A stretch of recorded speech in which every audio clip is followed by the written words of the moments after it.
Hello friends, welcome back to Mamun's touch কিচেনে। আজ আমি বানাবো মেক্সিকান পটেটো টকোস রেসিপি। এটা বাড়িতে থাকা খুব কম উপকরণ দিয়ে বানিয়ে নেওয়া যায়। এটা বাইরে থেকে যেমন ক্রিস্পি আর ভিতরটা একদম স্টাফিংয়ে ভরপুর। আপনি বাড়িতেই একবার বানিয়ে ফেলে দেখবেন বারবার বানাতে ইচ্ছা হবে। তাহলে চলুন দেখে নিই আজকের রেসিপি ট্যাকোস। এখানে ট্যাকোস বানানোর জন্য প্রথমে একটা আটার ডো তৈরি করে নেব। তার জন্য আমি এখানে নিয়েছি 1 কাপ আটা বা এখানে 5 চামচ আটা। এবার এখানে আমি দিয়ে দেব পরিমাণ মতো মিক্স হার্বস, তারপর দেব চিলি ফ্লেক্স,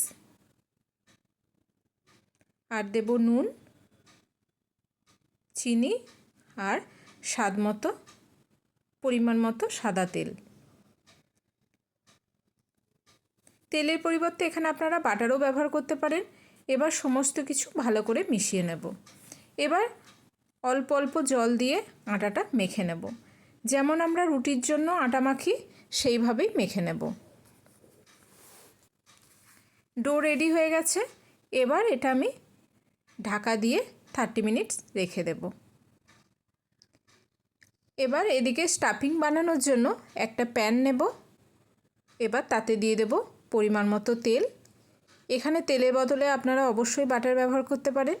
আর তেল গরম হলেই দিয়ে দেবো কুচনো রসুন, আর রসুন দেওয়ার পরেই দিয়ে দেবো কুচনো পেঁয়াজ। পেঁয়াজ আর রসুনটা একটু ফ্রাই করে নেব। হয়ে গেছে হালকা ফ্রাই করা। এবার এখানে দিয়ে দেবো কুচনো সবজি, যেমন ক্যাপসিকাম, গাজর, আর দেবো টমেটো। এখানে আপনাদের কাছে সবজি না থাকলে আপনারা শুধু পেঁয়াজ রসুন দিয়ে এটা বানাতে পারেন। আর দিয়ে দিয়েছি কর্ন। এবার সমস্ত সবজি মিশিয়ে নিয়ে এবার এখানে পরিমাণ মতো দিয়ে দেব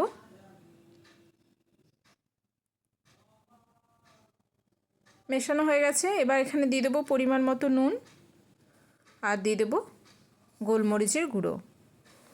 গোলমরিচের গুঁড়োটা আপনাদের ইচ্ছা মতো দেবেন, যেমন ঝাল খাবেন সেই পরিমাণ অনুযায়ী দেবেন। সমস্ত সবজি নরম হয়ে গেছে। এবার এখানে দিয়ে দেব 2 চামচ টমেটো কেচাপ। এটা দেওয়ার পরে এখানে দিয়ে দেবো 1 চামচ চিলি সস। এই দুটো সস আমি সবজির সাথে মিশিয়ে নিয়ে এখানে অ্যাড করে দেব সিদ্ধ আলু। এখানে আমি 2টো আলু প্রেসার কুকারে সিদ্ধ করে নিয়েছিলাম। এবার লো টু মিডিয়াম ফ্লেমে এই আলুটা সসের সাথে মিশিয়ে নেব। এবার এখানে দিয়ে দেবো অল্প চিলি ফ্লেক্স, আর দিয়ে দেবো কিছু মিক্স হার্ব। যদি চিলি ফ্লেক্স না থাকে তাহলে নর্মাল লাল লঙ্কাও দিতে পারে। চিলি ফ্লেক্সের টেস্ট এখানে খুব ভালো আসে। চেষ্টা করবেন এখানে চিলি ফ্লেক্স দেওয়ার। সমস্তটা ভালো করে মিশিয়ে নেব। আর আলুর কালারটা দেখুন একদম লাল হয়ে গেছে, আর দেখতেও হয়েছে খুব সুন্দর। আলুর স্টাফিং আমার রেডি হয়ে গেছে। 30 মিনিটস হয়ে গেছে। এবার ঢাকনাটা খুলে এখান থেকে লেচি কেটে নেব। মোল্ড ছাড়াই এখানে আমি ট্যাকোস বানাবো। তার জন্য আমি এখানে নিয়ে নিয়েছি আটা। প্রথমে কিছুটা আটা ছড়িয়ে নিয়েছি। এবার আমি এটা পাতলা করে বেলে নেব।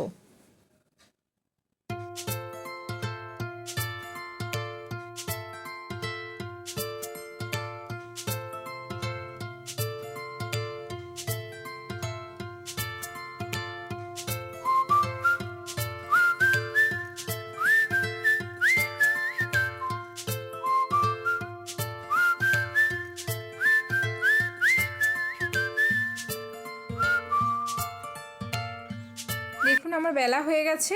এইভাবে পাতলা করে বেলতে হবে। এবার ট্যাকোসের শেপ দেওয়ার জন্য আমি এখানে একটা বক্সের ঢাকনা নিয়েছি। এটার সাহায্যে এইভাবে গোল গোল শেপের ট্যাকোস আমি বের করে নেব। আপনারা চাইলে ছোট ছোট লেচি কেটে বেলে নিতে পারেন, তবে এইভাবে ঢাকনার সাহায্যে বানালে প্রত্যেকটাই সেম সাইজের হয়। এবার বাকি যে আটাটা আছে সেটা ডোয়ের সাথে মিশিয়ে নিয়ে আবারও আমি বেলে নেব। গোল গোল আকারে সব বানিয়ে নিয়েছি। এখানে এইভাবে সমস্ত ট্যাকোস আমি বেলে নিয়েছি। এখানে প্যানের মধ্যে মিডিয়াম ফ্লেমে ট্যাকোসগুলো একটু সেঁকে নেব। পুরোটাই একবারে সেঁকবো না, হালকা সেঁকে নেব। এখানে প্যানটা বড় থাকলে আপনারা 2-3টে একসাথে সেঁকে নিতে পারেন। এবার একটা প্লেটের মধ্যে রেখে প্রথমে টমেটো কেচাপ দিয়ে একদিকটা কভার করে দেব। তারপর এখানে দিয়ে দেব চিজ দেওয়া হয়ে গেলে এখানে দিয়ে দেব আলুর স্টাফিংটা। এখানে আপনারা পনিরেরও ব্যবহার করতে পারেন। চিজ ও পটেটো স্টাফিং একই দিকে রাখতে হবে। এবার এটা আমি এইভাবে ভাঁজ করে নেব।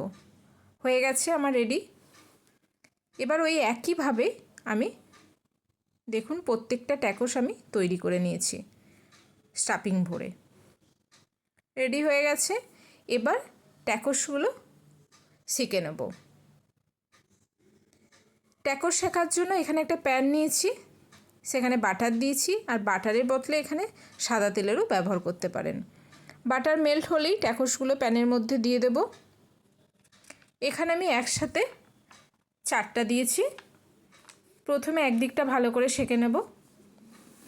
একদিকটা সেঁকা হয়ে গেলে প্রত্যেকটা ট্যাকোস উল্টে দেব, যাতে উল্টো দিকটাও ভালো করে সেঁকা যায়।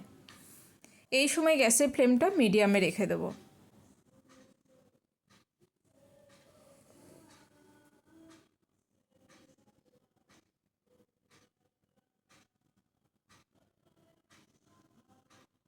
হয়ে গেছে, আমি সবগুলো উল্টে দিয়েছি। এবার উল্টো দিকটা আমি সেঁকে নেব। এটা 2 থেকে 3 মিনিট সময় ধরে করতে হবে। আর ট্যাকোসকে শেখার মধ্যেও কিন্তু একটা জিনিস লক্ষ্য রাখতে হবে, যাতে ট্যাকোস সোজা হয়ে থাকে। তাই 2 সাইড শেখার পর সোজা করে আরেকবার এভাবে সেঁকতে হবে, কারণ সোজা করে না সেঁকলে মাঝখানটা শেখা বাদ হয়ে যাবে, কাঁচা থেকে যাবে। তাই সমস্ত ট্যাকোস 2 সাইড শেখার পর মাঝখানটা এইভাবে সেঁকে নেবেন। ট্যাকোস রেডি হয়ে গেছে। এবার একটা সার্ভিং ট্রে তুলে নেব। এবার বাকি ট্যাকোসগুলো আমি একইভাবে সেঁকে নেব। দেখুন কি সুন্দর কালারফুল এবং স্মেলও আসছে, খুব সুন্দর। এখানে মোল্ড ছাড়াই ট্যাকোস আমার রেডি। আটার সাহায্যেই বাড়িতে থাকা কম উপকরণ দিয়ে আমি রেডি করে নিয়েছি। এবার বাকি ট্যাকোসগুলো আমি ওই প্যানেই সেঁকে নেব। ওই একইভাবেই আমি প্রথমে একদিকটা করে তারপর উল্টে দুদিক সেঁকে নেব। তৈরি হয়ে গেছে আটার ট্যাকোস উইদাউট মোল্ড। কেমন লাগলো অবশ্যই জানাবেন। ভালো লাগলে অবশ্যই বাড়িতে একবার ট্রাই করুন। আর আপনারা চাইলে রুটিটা সেঁকে আর আলুর স্টাফিংটা বেশি করে রেডি করে ফ্রিজারের জিপলক পেপারে রেখে স্টাফিংটা একটা এয়ার কন্টেনারে রেখে 2-3 দিন পর আপনারা এটা ইউজ করতে পারেন। আর ভালো লাগলে অবশ্যই চ্যানেলটা একটা লাইক, শেয়ার এবং সাবস্ক্রাইব করতে ভুলবেন না। ভালো থাকবেন, সুস্থ থাকবেন। নমস্কার।